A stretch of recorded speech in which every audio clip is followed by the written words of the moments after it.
Assalamualaikum warahmatullahi wabarakatuh. Alhamdulillahirabbil alamin wassalatu wassalamu ala asyrafil mursalin nabiyyina wa habibina Muhammadin wa ala alihi wa sahbihi ajma'in. Asyhadu an la ilaha illallah wahdahu la syarikalah al-malikul haqqul mubin wa asyhadu anna Muhammadan abduhu wa rasuluhu an-nabiyul amin. Qala ta'ala ya ayyuhalladzina amanu ittaqullaha haqqa tuqatih wa la tamutunna illa wa antum muslimun. Amma ba'd, kaum muslimin dan muslimat, al-hadirin wal hadirat, saudara-saudari, para pemirsa dimanapun berada, alhamdulillah kita bersyukur pada Allah Subhanahu wa ta'ala.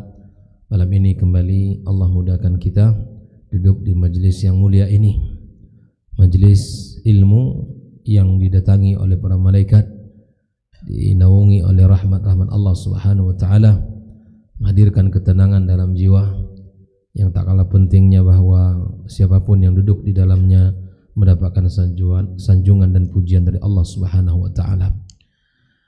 Mudah-mudahan Allah jadikan pertemuan kita amal yang tercatat dalam catatan hasanat kita di sisi Allah Subhanahu wa ta'ala.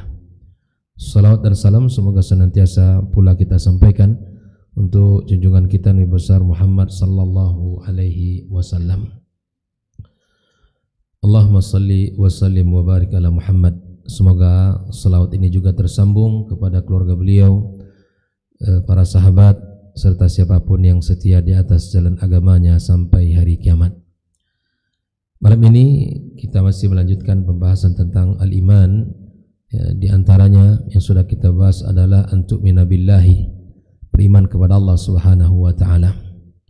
Beriman kepada Allah itu pertama adalah mengimani bahwa Allah Subhanahu wa ta'ala itu ada. Itu yang pertama. Cakupan iman kepada Allah itu pertama mengimani bahwa Allah itu ada. Yang kedua, mengimani bahwa Allah Subhanahu wa ta'ala dialah pencipta seluruh alam ini, langit, bumi, dan apa yang ada di antara keduanya. Ini disebut dengan tauhid rububiyah. Yang kedua, di antara iman kepada Allah Azza wa Jalla, bahwa kita serahkan seluruh ibadah kita hanya kepada Allah semata. Ini juga bagian daripada makna tauhid al-uluhiyah. Dan yang keempat adalah mengimani asma dan sifat Allah Subhanahu wa ta'ala. Inilah 4 poin penting ketika kita bertanya tentang apa makna iman kepada Allah. Mengimani bahwa Allah itu ada, mengimani dialah pencipta, mengimani dialah zat yang berhak disembah, yang keempat mengimani nama dan sifat-sifat Allah. Baik, kita masuk pembahasan yang kedua tentang iman kepada malaikat. Antu'mina bil malaikati, beriman kepada malaikat Allah Subhanahu wa ta'ala. Kita ulangi lagi bahwa iman kepada malaikat Allah juga mencakup 4 hal. Yang pertama, mengimani bahwa malaikat juga ada, walaupun malaikat tidak bisa kita lihat, sebagaimana Allah tidak bisa kita lihat di dunia ini. Tetapi kita beriman kepada malaikat, adanya malaikat berdasarkan wahyu Allah. Yang pertama, mengimani bahwa malaikat itu ada. Yang kedua, mengimani nama-nama yang sudah disebutkan baik di dalam Al-Qur'anul Karim ataupun di dalam hadis Nabi. Mengimani malaikat-malaikat yang disebutkan nama-namanya oleh Allah di dalam Al-Qur'an atau nama-namanya disebut oleh Nabi SAW. Kita imani itu. Dan kita imani pula malaikat-malaikat yang tidak disebutkan Allah namanya. Seperti dalam hadis Nabi SAW, bahwa malaikat itu setiap hari mereka tawaf di Baitul Izzah, itu lebih kurang 70.000 malaikat setiap hari. Bila mana mereka telah memiliki kesempatan sekali tawaf, maka tidak lagi mendapatkan kesempatan yang ke. Wah, ini kan banyak. Mengimani adanya malaikat, mengimani nama-nama yang Allah sebutkan di dalam Al-Quran atau Nabi SAW dalam hadisnya, dan nama-nama yang tidak disebutkan. Yang ketiga, mengimani para malaikat Allah itu mengimani tentang penciptaannya. Malaikat itu ada yang memiliki sayap sampai 600 sayap, ada yang kurang.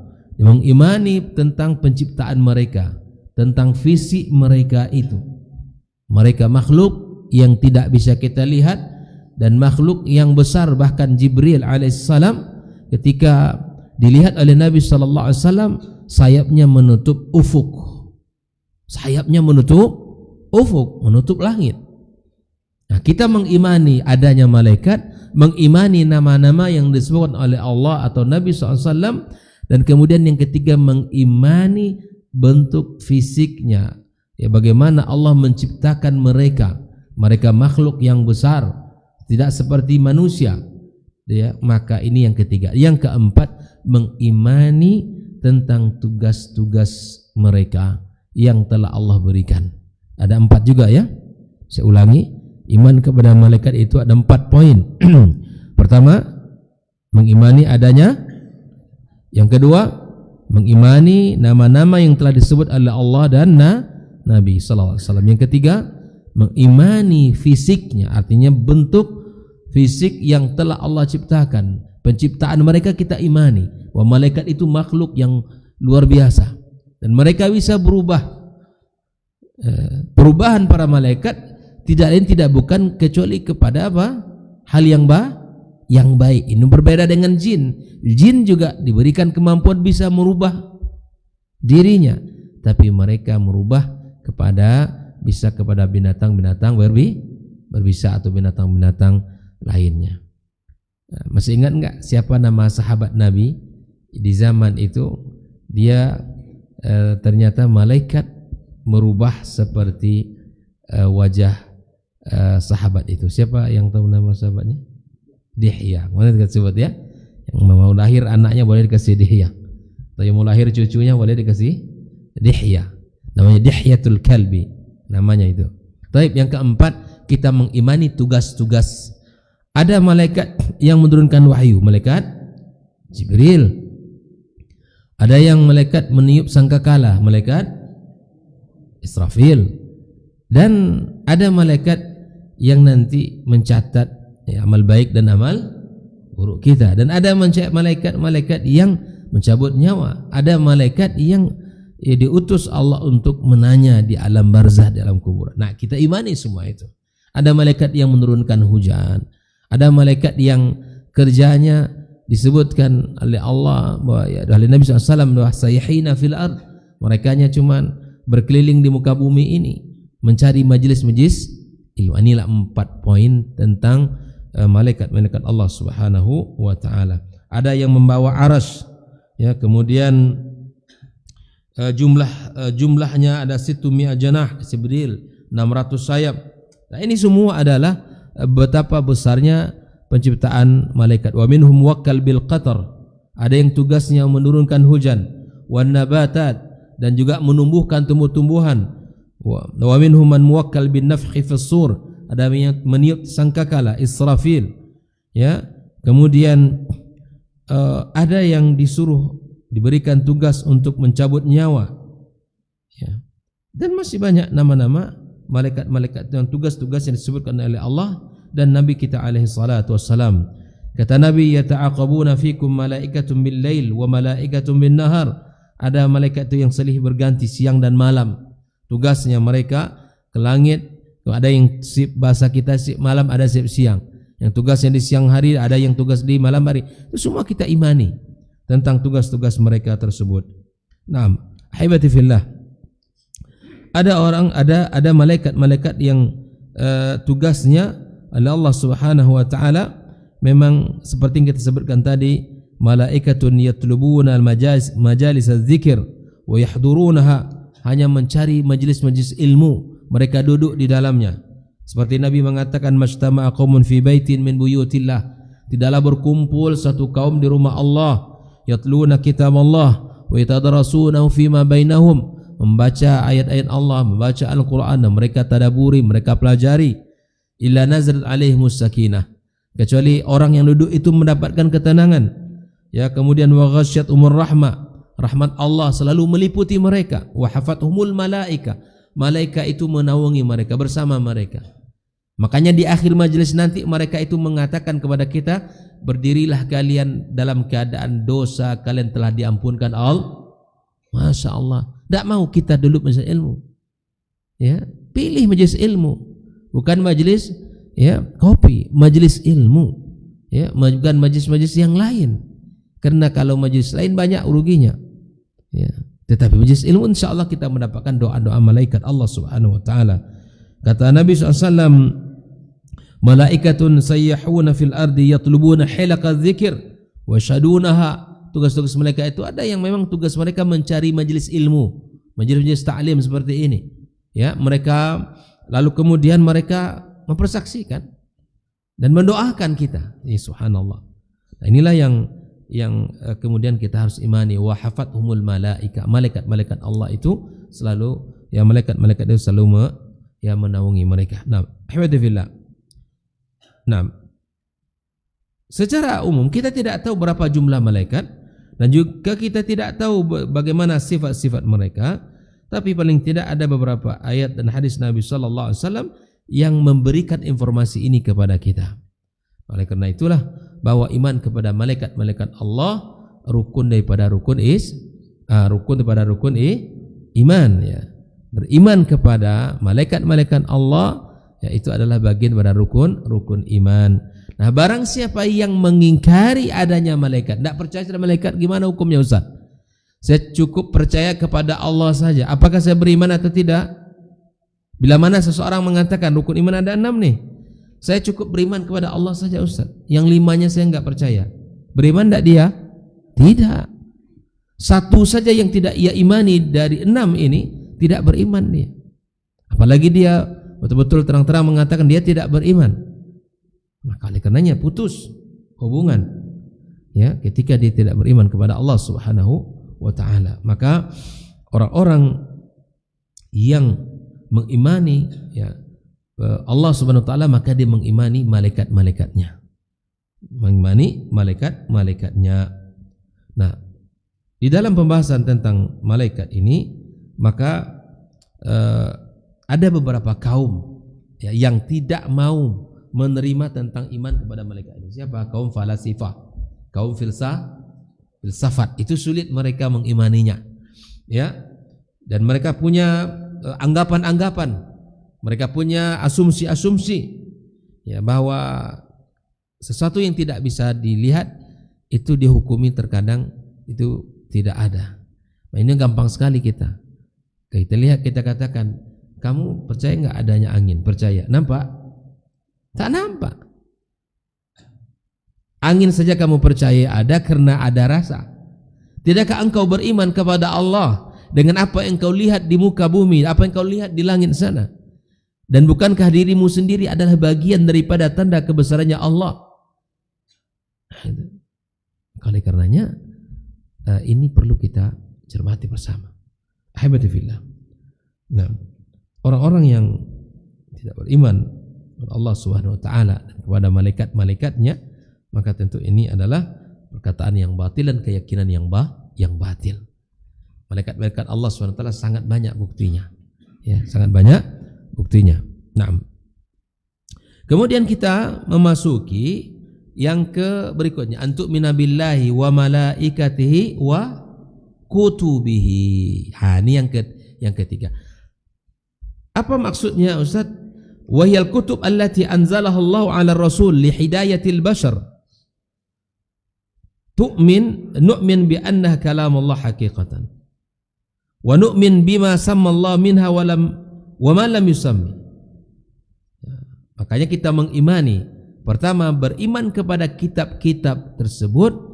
Yang pertama adalah mengimani bahwa kitab itu, kalam itu dari siapa? Allah. Itu yang pertama. Makanya kenapa Al-Quran itu disebutkan oleh Allah Subhanahu wa taala ketika kita membuka surat pertama atau surat kedua Setelah Al-Baqarah, setelah Al-Fatihah, surah Al-Baqarah itu Alif Lam Mim Dzalikal kitabu la raiba fi. Di awal-awal sudah ada, Bu.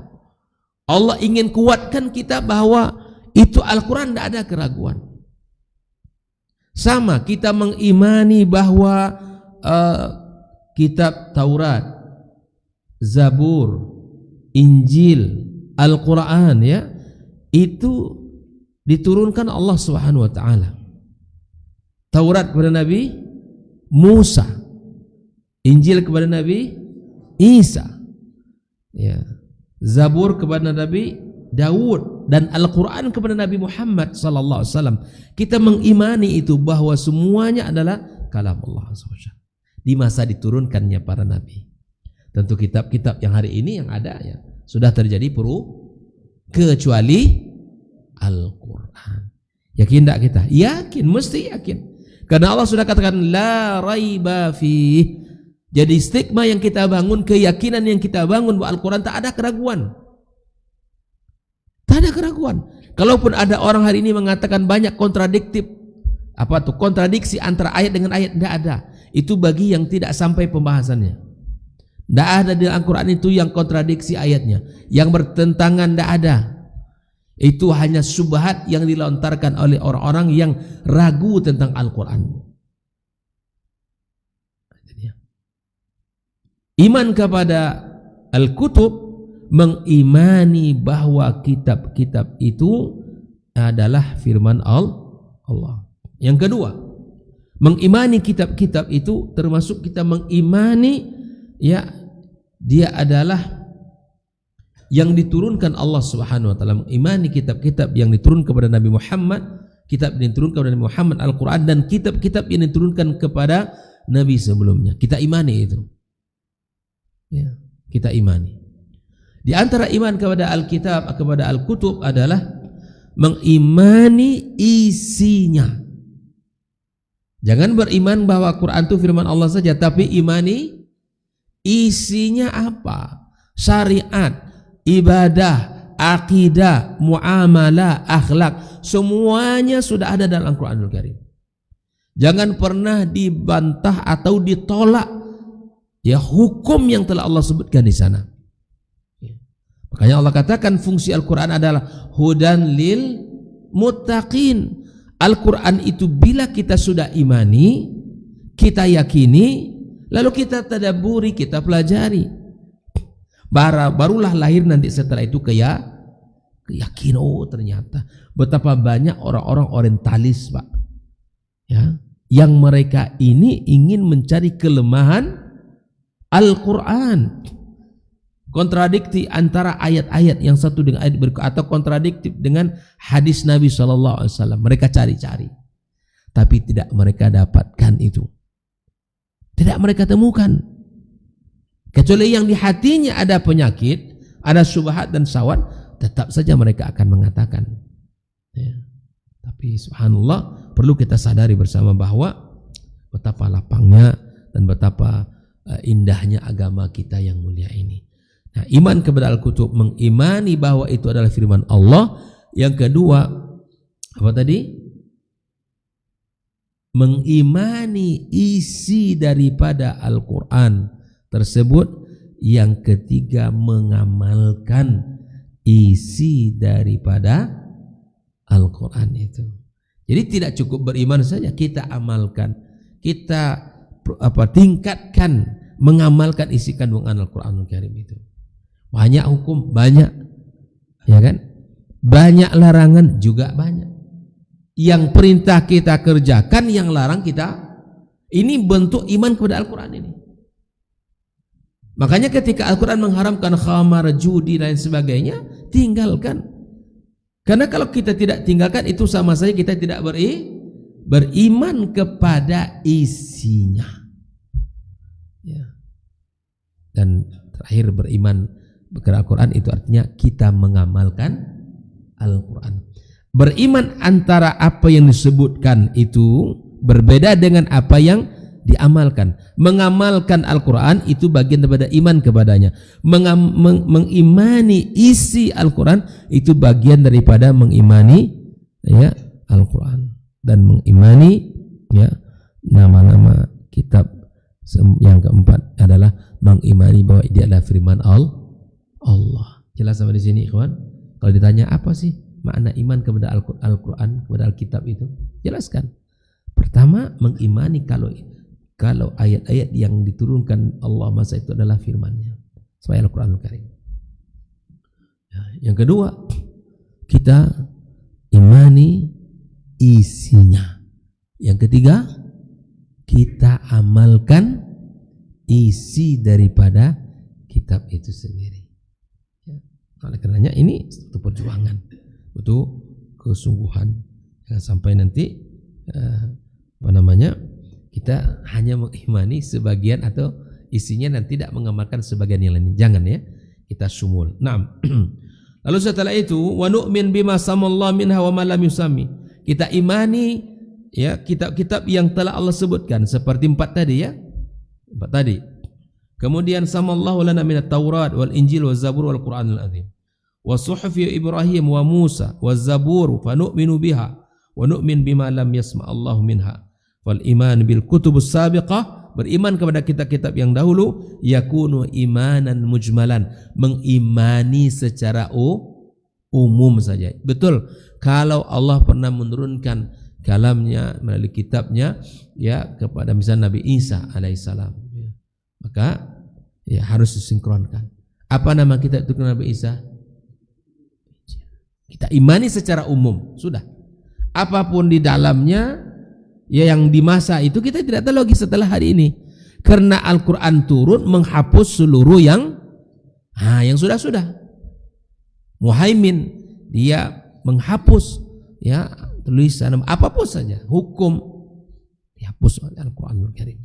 Karena itu kita berharap Allah SWT kita menjadi orang yang mengimani dan mengamalkannya. Naam. Wasuf Ibrahim wa Musa wa Zabur fa nu'minu biha wa nu'min bima lam yasma' Allahu minha. Fal imanu bil kutubus sabiqah yakunu imanan mujmalan wal imanu bil Qur'ani yakunu imanan mufassalan bi kulli ma fi. Iman kepada kitab yang terdahulu bedanya dengan keiman secara global. Tapi beriman kepada beriman kepada Al-Qur'an itu beriman secara rinci. Kalau kitab terdahulu secara umum saja, global saja, tapi iman yang kepada Al-Qur'anul Karim itu secara ya rinci. Li'annahu kitabuna wa unzila ala nabiyyina Muhammad sallallahu alaihi wasallam, faman jahada ayatan aw harfan min hurufi fahuwa kafir murtad anil Islam. Barang siapa yang mengingkari satu ayat satu huruf dari huruf-huruf Al-Qur'anul Karim, misalnya ini enggak ada nih, wow kok ditambah wow gitu. Ini fa, ini harusnya fa enggak ada. Maka sungguh ya dia faman jahada ayatan au harfan, satu ayat yang diingkari atau satu huruf min hurufi fahuwa kafir, dia termasuk orang yang kufur, murtad anil Islam, maka dia murtad. Hati-hati ya khafillah. Jadi ketika kita mengimani Al-Qur'an secara mufassal. Naam. Wa kadzalika man amana ba'dal Qur'an ya wa kafara bi ba'di fa huwa kafir. Al-Qur'an misalnya kita imani sebagian, kita tidak imani sebagian, boleh apa tidak? Tidak boleh. Makanya Al-Qur'an itu sumul dia. Semua apa yang Allah sebutkan dari Al-Fatihah sampai An-Nas, maka seluruh makna dan seluruh hukum yang terkandung itu wajib untuk dilakukan. Harus tahu. Jangan sampai kita terjebak di dalam hal yang seperti ini. Ahibati fillah. Man amana bi ba'dil kutub wa kafara bi ba'din fa huwa kafir. Wa man qala ana uminu bil Qur'an wa la umin bit Taurat wal Injil fa huwa kafir. Nah, kalau ada yang mengatakan saya hanya percaya kepada Al-Qur'an saja, tak percaya kepada Injil, Taurat dan Zabur, boleh apa tidak? Tidak juga. Karena kita mengimani secara umum ya, seluruh kitab yang diturunkan Allah Azza wa Jalla. Oleh karenanya ini hal yang patut untuk kita ketahui dan pahami bersama tentang apa yang disebutkan oleh Allah oleh para ulama dan dari yang diambilkan dari Al-Qur'an dan diambilkan dari hadis Nabi sallallahu alaihi wasallam tentang apa yang menjadi kewajiban kita. Ahibati fillah. Oleh karenanya Allah katakan wa ataina Dawuda zabura. Nah, ini beberapa keutamaan ya, kami berikan kepada Dawud kitab Zabur. Nah, yang keempat apa lagi? Antu minabillahi wa malaikatihi wa kutubihi. Yang Rasul. Jadi kalau kita murojaah bisa insyaallah ya. Iman kepada Allah sebelum masuk ke Rasul. Iman kepada Allah ada apa saja? Lupa. Pertama, mengimani bahwa Allah itu ada. Yang kedua, ingat tauhid rububiyah, tauhid uluhiyah, tauhid asma sifat. Sudah. Mengimani Allah pencipta. Yang ketiga, mengimani bahwa Allah lah zat yang berhak disembah. Yang keempat, mengimani nama dan sifat-sifat Allah. Malaikatnya, pertama, mengimani adanya malaikat Allah SWT. Yang kedua, mengimani nama-namanya, nama-nama yang disebutkan Allah dan yang belum disebutkan Allah, kita imani. Yang keempat, fisik, yang mengimani ciptaannya, fisiknya, bahwa ada yang malaikat itu besar, ada yang sedang dan seterusnya. Yang keempat, mengimani tugas-tugas. Itulah empat itu. Terkait dengan Al-Qur'an, dengan Al-Kutub, ya, Al-Kutub, ya, maka kita mengimani yang pertama bahwa dia adalah firman Allah. Yang kedua, sebelum isi, ini empat juga ini saya lupa. Sebelum isi itu mengimani kitab-kitab yang diturunkan, yang disebutkan namanya. Kan ada suhuf Musa, ada suhuf Ibrahim, dan mengimani nama-nama yang disebutkan Allah dan yang tidak disebutkan. Ya, kita tidak tahu, ya kan? Yang ketiga, mengimani apa? Isi daripada Al-Kutub itu. Yang keempat, mengamal. Itu bentuk iman kepada Al-Quran. Kita fokus kepada Al-Quran saja. Mengimani bahwa Quran itu kalamullah, bukan kalam Muhammad SAW, seperti yang diklaim oleh orang-orang kafir Quraisy. Yang kedua, mengimani Al-Quran dengan namanya. Dengan namanya kan banyak Al-Quran itu ya. Ada Al-Furqan, apa lagi? Syifa, Al-Huda, macam-macam namanya, sifat-sifat Al-Quran itu. Dan mengimani isi Al-Quran itu. Apa kata Al-Quran kita imani. Apa yang tidak dikatakan kita, ya kita tidak imani. Nah, kecuali terdapat dalam hadis Nabi SAW nanti ada beberapa yang harus kita yakini. Yang kemudian yang terakhir, mengamalkannya. Bentuk kita iman kepada Al-Quran Nah, contohlah hari ini kita, Al-Quran suruh kita sholat, kita sholat. Ya, Al-Quran suruh kita belajar, menuntut ilmu, karena Allah menjanjikan derajat yang tinggi. Yarfa'illahu alladhina amanu minkum dan seterusnya. Nah, oleh karenanya pahami bahwa mengimani kitab-kitab itu termasuk yang pertama mengimani dia firman Allah, kemudian mengimani nama-nama yang disebutkan dengan nama-nama yang tidak disebutkan, kemudian mengimani isinya, yang keempat mengamalkan isinya. Baik. Dengan Rasul, ya. Al-imanu bir Rasul jami'uhu min awalihim ila akhirihim. Ya, yang pertama mengimani Rasulullah, para rasul yang diutus Allah itu. Yang pertama mengimani nama-nama yang telah disebutkan. Ya, para rasul jelas. Ya, ada yang disebutkan Allah di dalam Al-Qurannya kan. Mengimani nama-nama yang disebutkan oleh Allah Subhanahu Wa Taala dalam Al-Quran, mengimani namanya. Ya, banyak nama malaikat-malaikat itu. Nama para rasul itu banyak. Ya, mengimani para rasul itu ada nama-nama yang disebutkan oleh Allah di dalam Al-Quran, kita imani semua itu. Ya. Dan ada nabi-nabi yang kita tidak tahu. Oleh karenanya di antara iman itu adalah al-imanu bir rusul. Ya, min awalihim ila akhirihim, dari awal Nabi Adam alaihissalam sampai Nabi kita Muhammad sallallahu alaihi wasallam. Kedua, ya, min man sammallahu minhu wa man lam yusammi. Ada nama yang disebutkan Allah dengan ada nama yang tidak disebutkan. Mengimani para rasul itu, mengimani ya bahwa nama-nama yang disebutkan, baik yang disebutkan langsung dalam Al-Quran atau yang tidak disebutkan kita imani juga. Nu'min bihim jami'an wa annahum rasulullah. Yang kedua, mengimani bahwa mereka itu betul-betul utusan Allah. Bukan karena Allah butuh kepada mereka, tidak. Bukan karena Allah memerlukan para malaikat, tidak, tapi hikmah Allah menciptakan mereka. Jangan dikira Allah butuh kepada malaikat, tidak. Nah, kemudian wa annahum rasulullah haqqa ja'u birisalati wa ballaghuha li ummamihim. Makanya siapapun yang kufur dengan faman kafara binabiyyin wahid, satu orang ya nabi rasul kita tidak imani. Kalau yang kita ketahui berapa rasul? Nah, 25 sebut ya. Ya, ada nama-nama yang kita tidak tahu. Kita imani semuanya, siapapun yang diutus Allah Subhanahu wa taala.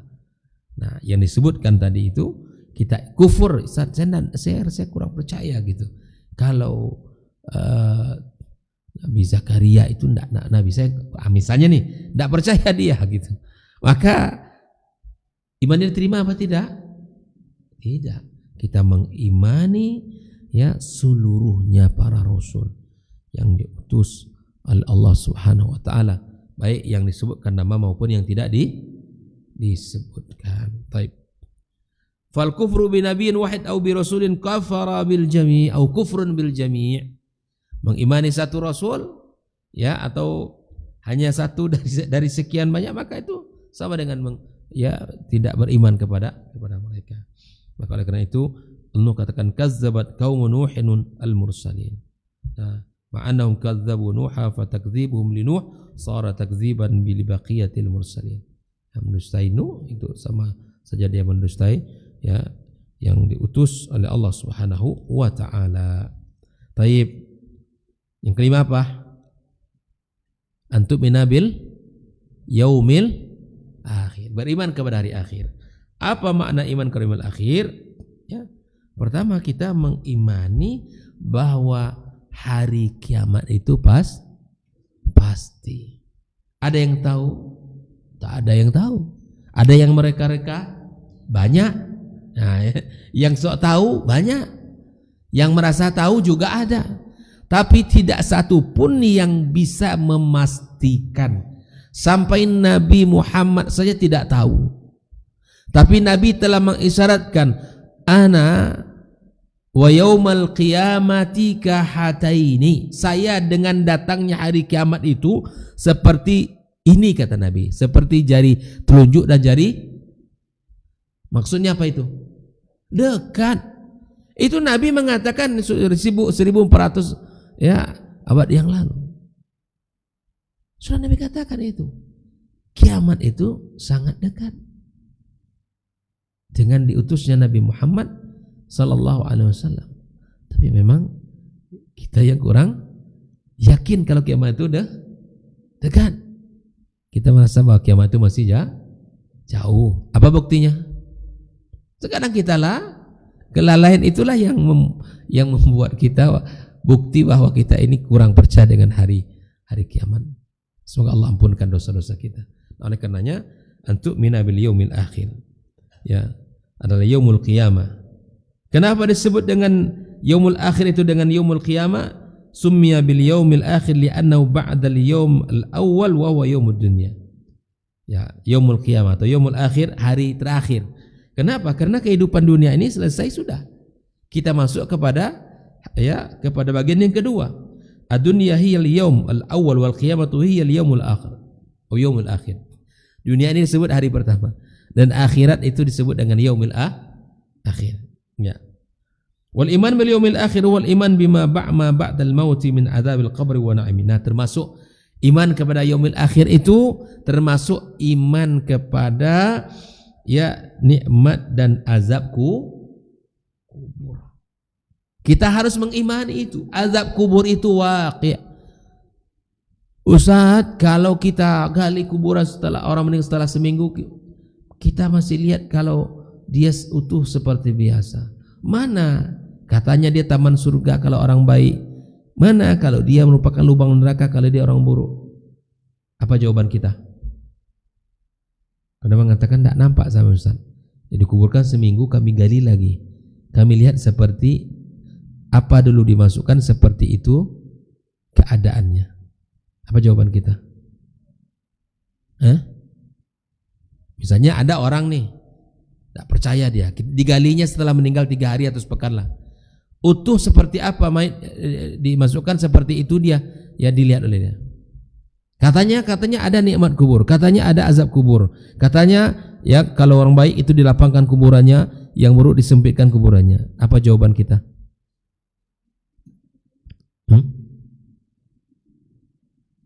Perkara gaib Allah yang tahu.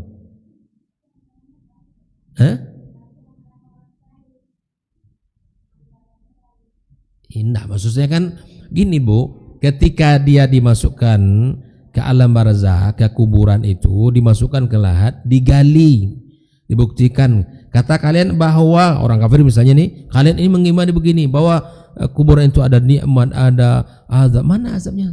Kok masih seperti biasa gitu? Apa yang paling tepat untuk kita jawab kepada mereka? Yang diazab bukan jasad, tapi ruhnya. Ada lagi jawaban?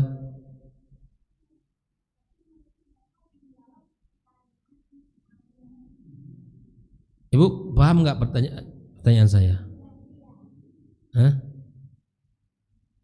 Ada orang mengatakan bahwa misalnya nih, kamu mengatakan bahwa di dalam kubur itu ada nikmat, ada azab, bahwa yang beriman dilapangkan kuburannya memandang, ya kan? Kalau yang kafir disempitkan kuburannya. Terus dia galilah kuburan yang dimasuk, ya kuburan setelah 3 hari. Ternyata dia mengatakan kami biasa-biasa saja lihatnya, jenazah masih utuh. Mana yang kalian bilang azab dan mana yang kalian bilang nikmat itu?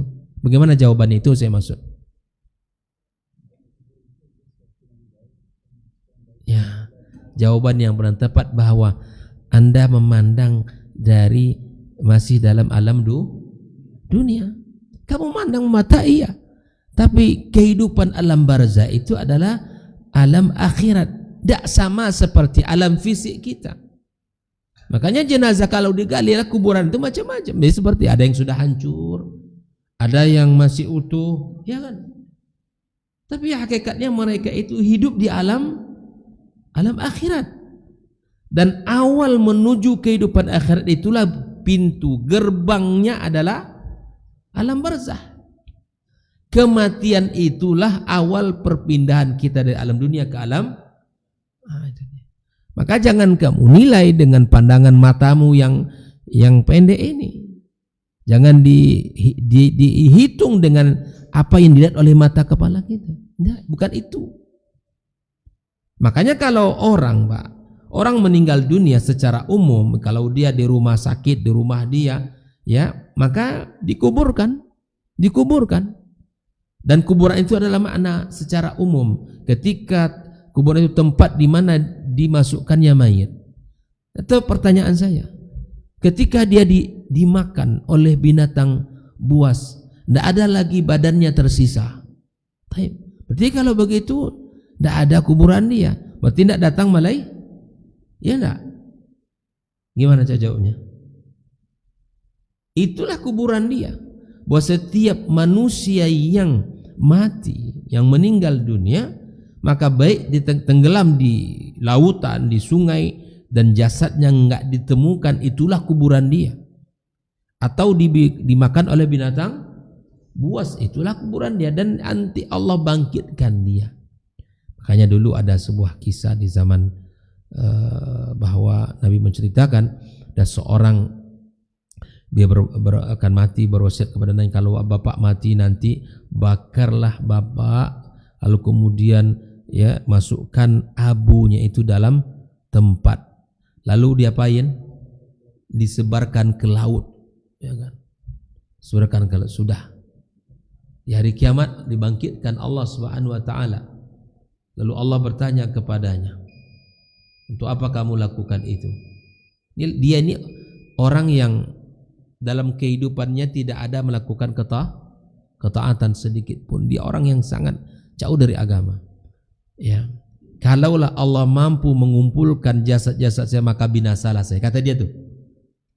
Ya, tapi saya akan buktikan nanti di hari kiamat. Maka kemudian itu diceritakan Nabi kita sallallahu alaihi wasallam di hari kiamat itu ditanya oleh Allah dia, "Kenapa engkau lakukan itu? Kenapa engkau suruh anak-anakmu membakarmu dan dilemparkan abunya ke lah?" Apa kata dia? Karena takut kepada Allah. Kenapa? Karena selama hidupnya itu tidak pernah melakukan Allah. Ya, saya takut sama Allah. Kalau Allah kumpulkan maka pasti saya di azab. Maka subhanallah, dengan izin Allah, Allah pun mengampunkan dosa-dosanya. Makanya orang yang semua di hari kiamat itu tergantung Allah Subhanahu wa taala. Maka perbanyaklah bekal, perbanyaklah persiapan dengan amal saleh kita. Masuk waktu. Ya, kita dengarkan azan sejenak.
Allah. Baik, kita lanjutkan iman yaumil akhir. Yang pertama adalah mengimani apa yang akan terjadi setelah kematian, seperti azab kubur, seperti kenikmatan kubur. Kita imani itu semuanya. Kita imani. Yang beriman, kata Nabi sallallahu alaihi wasallam, fayufrashu lahu min firashil jannah. Diberikan permadani dari surga dan diluaskan matanya seluas mata memandang. Ya. Diberikan aroma dari surga. Itu bagi orang beriman. Kita imani itu. Ya, bagi orang yang tidak beriman, maka kita imani pula bahwa azab baginya. Wa su'alil malakaini fil qabr. Kita imani juga dua pertanyaan dua malaikat yang menanyakan tentang man rabbuka, ya, madinuka wa man nabiyuka. Tiga pertanyaan itu yang diajukan oleh dua malaikat Munkar dan Nakir. Kita imani itu. Wa kullu ma yakunu ba'dal qabr fa minal iman bil yaumil akhir. Seperti apa? Bil ba'ats, di hari berbangkit. Kita wajib mengimani hari berbangkit. Wan nusyur wal mahsyar, di padang mahsyar, wal hisab, di hisabnya amal kita dan ditimbangnya amal kita. Kemudian as-sirat, kita harus imani itu bahwa ada jembatan. Ya, wal mizan, ada timbangan. Allazi tuzan bihil hasanat wasayyiat. Itu sangat, semua itu akan kita lewati. Nah, itu adalah perjalanan panjang menuju surga Allah Subhanahu wa taala. Fa tafasilu ma yahsul yani fil yaumil akhir nu'min biha jumlatan wa tafsila. Nah, kata Syekh Shalih Al-Fauzan di sini bahwa seluruh yang telah dijelaskan tentang informasi yaumil akhir, ya, baik itu secara detail maupun secara umum, kita wajib mengimaninya. Ada hadis-hadis yang menjelaskan betapa tentang keindahan surga, keindahan di hari kiamat. Begitu juga ada yang menunjukkan tentang kebalikannya.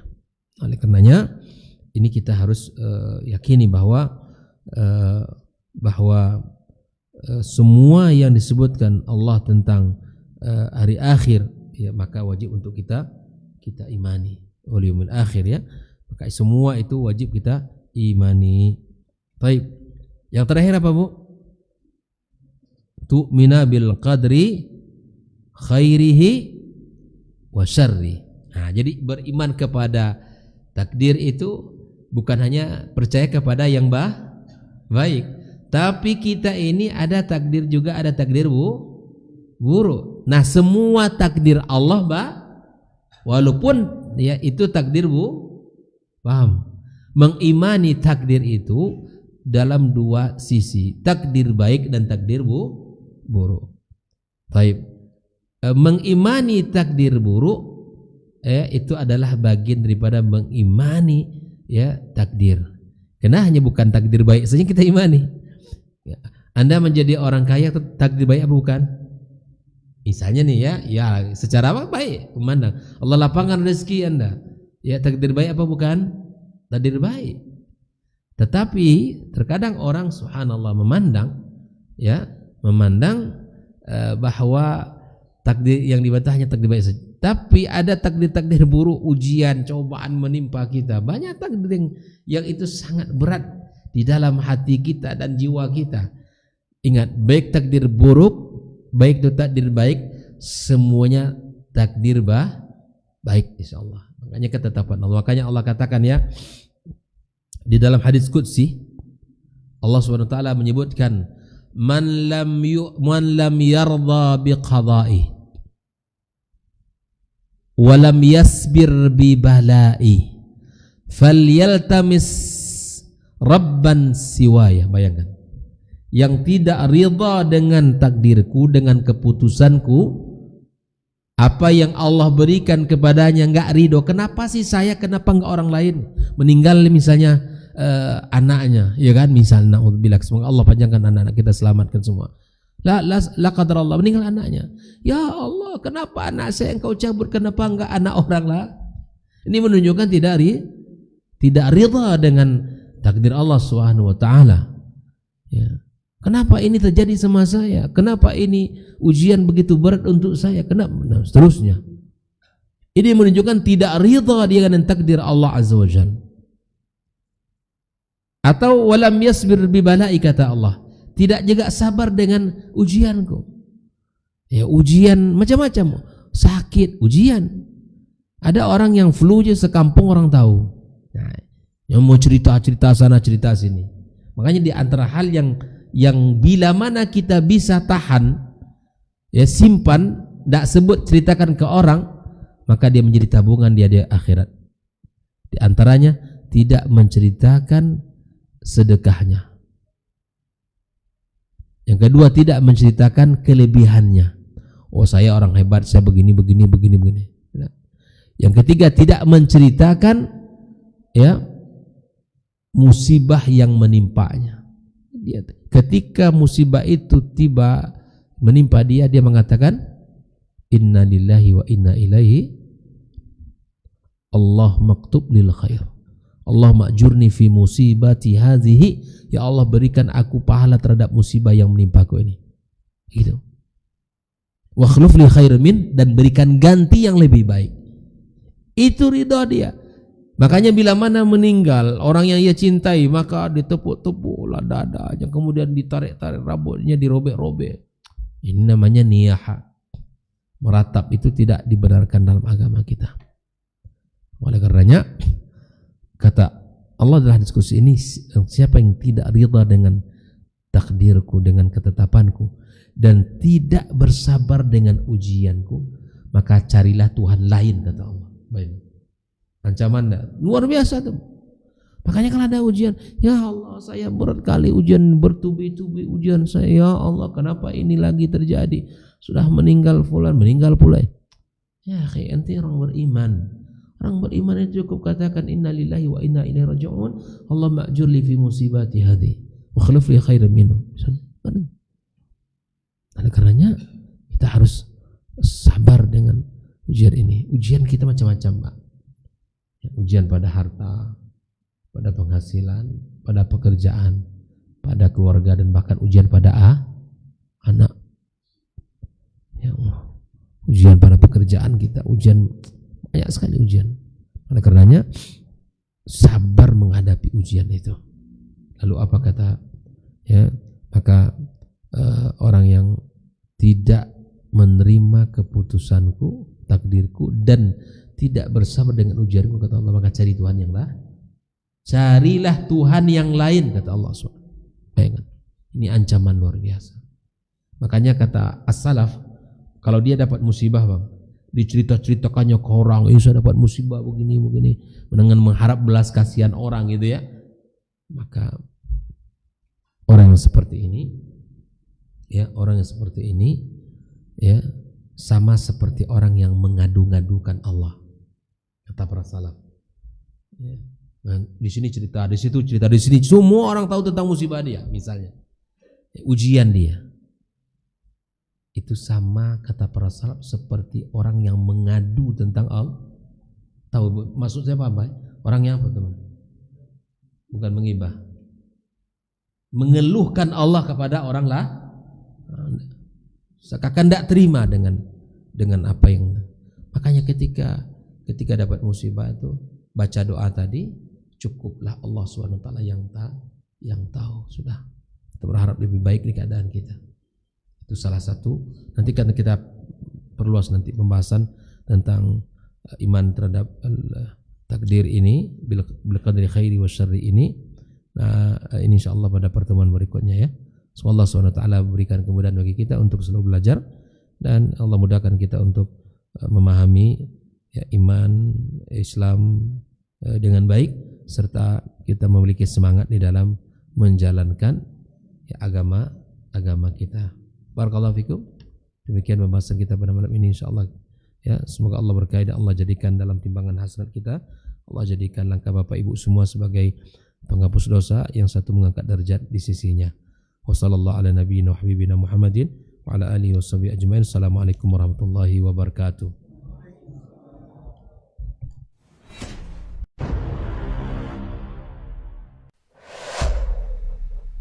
dunia dan seisinya ini bagi Allah tak sama nilainya dengan sebelah sayap lalat. Barang siapa yang beramal untuk akhiratnya, Allah akan cukupkan baginya urusan dunia. Sayati zamanun 'alan nasi as-sabiru fihim qalqabit al-jamarah. Akan ada satu masa di akhir zaman yang berpegang teguh dengan agamanya seperti orang yang sedang memegang bara